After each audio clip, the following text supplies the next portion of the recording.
Estamos de volta. A luta pela tarifa zero no transporte público está em ação.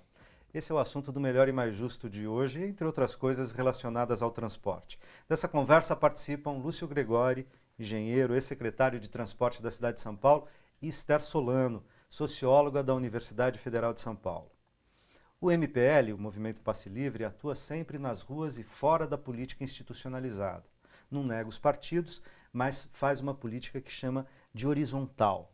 Poucos são os integrantes do movimento que querem falar com a mídia ou com o poder público. O movimento tornou-se também conhecido porque em 2013 foi o estopim do chamado Levante de Junho. Estão surgindo novas formas de fazer política e organização social, Esther?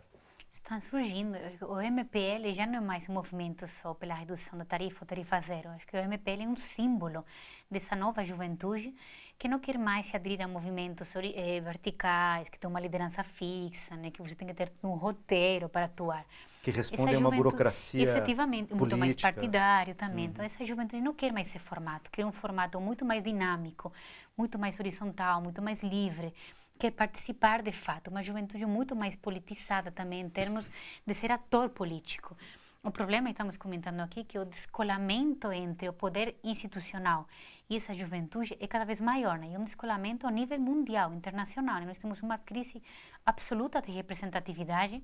A democracia não está dando conta desses novos modelos, dessas novas formas, e o jovem está aí, ele quer participar, quer fazer política, mas as instâncias superiores não sabem como, não querem realmente, não existe vontade para dialogar com esse jovem. Por quê? Porque ameaça muito o status quo político, claro. Né? Claro. Agora, de certa maneira, essas novas formas de fazer política não são, pelo menos em parte, também influenciadas pelos movimentos cada vez mais emergentes que vêm das bordas da cidade, que vêm das periferias e que, nas periferias da população mais pobre, negra, muito mais perseguida pela polícia militar, pela força repressiva do Estado, etc., inclusive ter outros modos de organização e sem uma hierarquia onde você seja capaz de identificar lideranças, etc. É um modo também de se proteger. Quer dizer, a periferia não tem trazido certos ensinamentos políticos para a ação política da juventude? E você tem aí muitos movimentos interessantes na periferia. Nós vimos agora os rolezinhos, por exemplo, faz alguns anos, né? E muito interessante isso, os jovens reivindicando que eles têm direito também de consumir, que eles têm direito de ocupar o espaço público, né? E são movimentos, enfim, de uma juventude muito mais espontâneos, e a juventude quer reivindicar: aqui é meu lugar, eu tenho seu direito. Eu acho que é interessante isso, uma juventude muito mais reivindicativa, uma juventude que nasceu na democracia, a democracia é algo posto natural para eles, e que exigem sim os seus direitos, né? Por isso que está ameaçador para o poder público, mas se o poder público não dialoga com essa juventude periférica, classe média, etc., qual é o risco? O risco é que ele se transforma num cadáver político que não representa mais ninguém. Né? Ô Lúcio, sabe que uma garotada, minha filha inclusive, que fazem parte estão nessa idade da juventude, me chamam e chamam os militantes à esquerda, lá dos anos 80, 90, 70, o que for, chamam a gente de melhorista. Certo. Né? Nós não somos nem reformista, nem Sim, revolucionário, mas melhorista, que a gente já com está pouco, né? acomodado o suficiente para acreditar que as coisas podem ir melhorando aqui, acolá e tal, e que eles estão com uma outra radicalidade. Né? Como é que você vê essas novas formas de organização política, com a qual, inclusive, a MPL, você foi um dos caras que dialogou bastante, né? Sim, dialogo ainda. Olha, eu acho que ela colocou muito bem, quer dizer, esse descolamento entre uma coisa e outra, o institucional, né, e a realidade de uma geração que nasceu e criou-se na democracia, coisa que, por exemplo, a minha geração não era nem melhorista, era não piorista, vamos dizer assim, para fazer um epíteto, né? Eu sou um homem da minha geração que votou em 1955 pela primeira vez, em 1959 pela segunda e depois não votou mais. Só fui votar em 1989 para presidente da República. Percebeu? Pós-período da ditadura. Pois é. Então isso né? tem uma, não é? É uma enorme a diferença para esse pessoal. tem gente aí na rua de 18 anos de idade, né? Não sei que Você idade já a pessoa nasceu tem. na virada. Nasceu, Minha filha tem 20. né, 20 anos, ela está no tamanho, um pouco menos do que o tamanho do período democrático pós-ditadura, começando em 89, que foi para valer a primeira eleição do presidente da República. Então, eu digo, esse descompasso é evidente. Né? E eu não tenho, por isso que eu digo, acho que até ela foi muito bondosa com a minha geração, que não foi nem melhorista, como eu disse, foi não piorista. Né? Mas eu acho que vai além disso.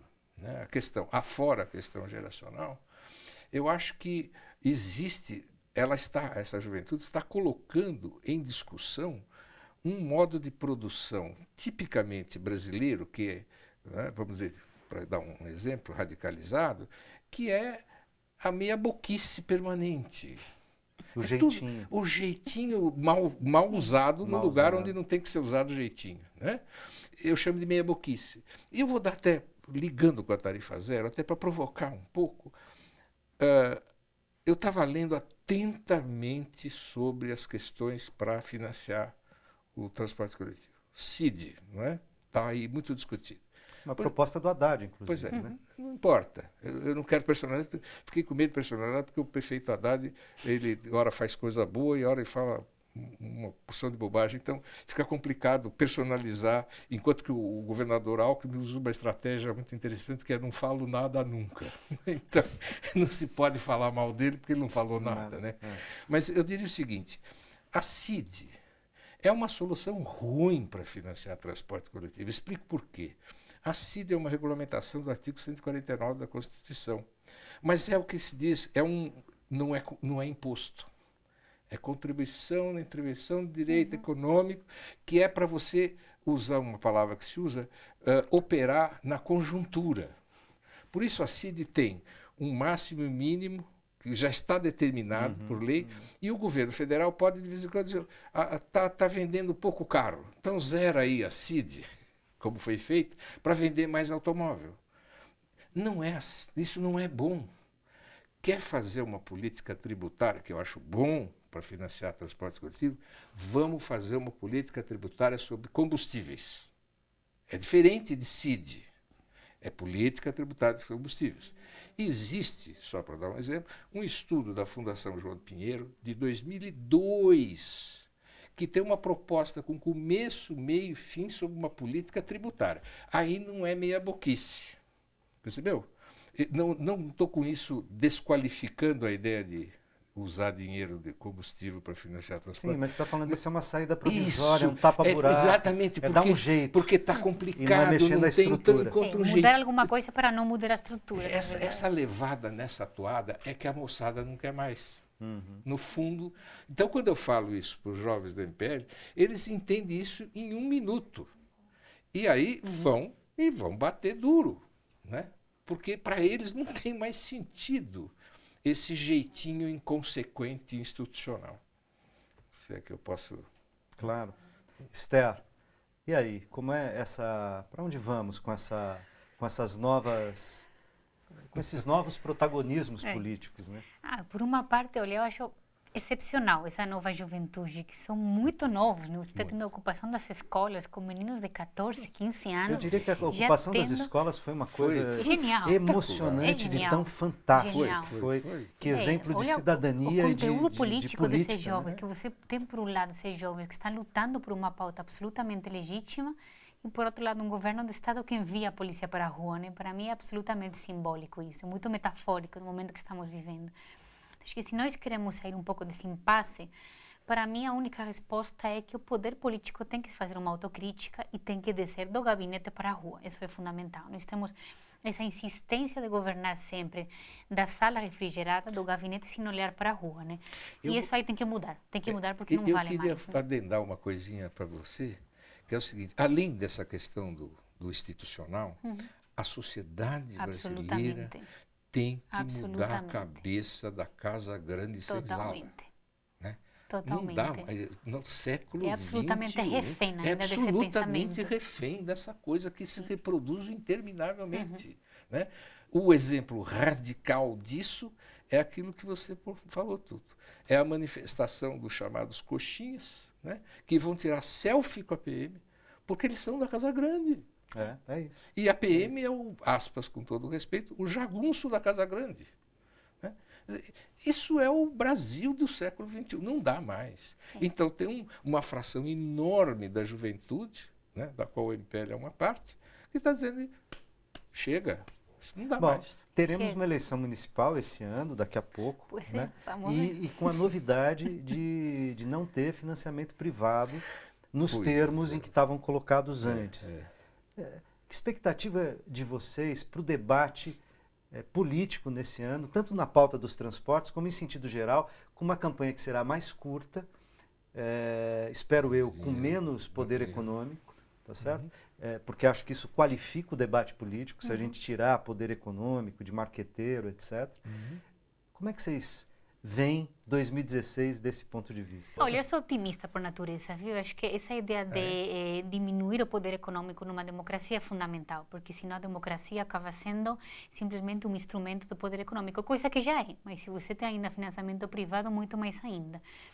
Então, eu não só espero que a campanha seja uma coisa um pouco mais democrática, mas o que eu espero justamente é que o cidadão se envolva mais também na campanha, né? Porque de pouco a gente simplesmente criticar esse poder público, político que está lá na sala refrigerada, se nós também não nos envolvemos. Então, acho que o apelo tem que ser esse. Vamos participar mais da democracia e vamos nos tornar agentes democráticos também. Nós temos que reivindicar que não são privilégios, são direitos o que nós queremos. Mas isso se construi sendo cada um de nós cidadão, né? Eu já sou um pouco mais pessimista, mas faz parte. Acho que, apesar dessa mudança, etc. e tal, o que eu imagino, né? Como são interesses em jogo muito grandes, tem muito dinheiro em jogo nisso tudo. Né? Inclusive da chamada máfia do transporte, De né? tudo. Para ficar no nosso de tema tudo, aqui. De tudo. Né? Não tem empresário de transporte coletivo pedindo esmola embaixo de viaduto. Né? Pelo contrário. Né? Então, como é que vai poder acontecer? A mídia pode ganhar um papel muito importante de fazer a cabeça, como, aliás, ela já faz a cabeça. Da mídia que aí está, com raras exceções, não espero muita coisa. Então, é possível que essa primeira experiência que nós vamos ter seja ainda muito distorcida pelos velhos mecanismos, né, de manipulação de da manipulação de opinião pública, que é o que acontece, grosso modo, no Brasil. Eu digo sempre para alguém, se você é candidato a prefeito, não prometa a tarifa zero, porque você vai ser massacrado na campanha, desqualificado, populista, irresponsável, e você se arrebenta na campanha. Vai perder a eleição. Né? Exato, vai perder a eleição. Quer uma boa maneira de perder a eleição? Prometa tarifa zero na campanha. Tá certo? Isso eu digo porque acho que configura essa impressão que eu tenho e, portanto, eu vejo ainda muita disputa pela frente até que a gente avance efetivamente. E, além, portanto, da questão da reforma tributária, aquilo que a gente comentou do tal dinheiro, né? Vai ter que ter uma reforma dos meios de comunicação no Brasil. Parar com esse negócio de controle, que não é nada disso, mas não monopolização, democratização, etc. Além, é claro, dos já existentes aí da internet. Senão, não dá. Eu agradeço muitíssimo a presença de vocês. Acho que a conversa foi super boa para mim, muito esclarecedora. Acho que esse debate segue. Aliás, na minha modestíssima opinião, eu acho que o MPL e os outros movimentos que têm lutado pela tarifa zero, pelo direito ao transporte, pelo direito à cidade, já venceram, já ganharam, porque colocaram essa agenda no centro do debate, colocaram a questão do direito social no centro do debate, já conquistaram isso na agenda política e na agenda social. Perfeito. Não é? Já sensibilizaram todo mundo e a tarifa zero e esse direito, o transporte como direito social, a meu ver, é uma questão de tempo. Os políticos tomem tento, porque esse é um debate que precisa ser feito com qualidade. Quem sabe a gente pode começar na eleição de 2016. Agradeço também a você que nos acompanhou até aqui. A gente se encontra na próxima quinta. Forte abraço.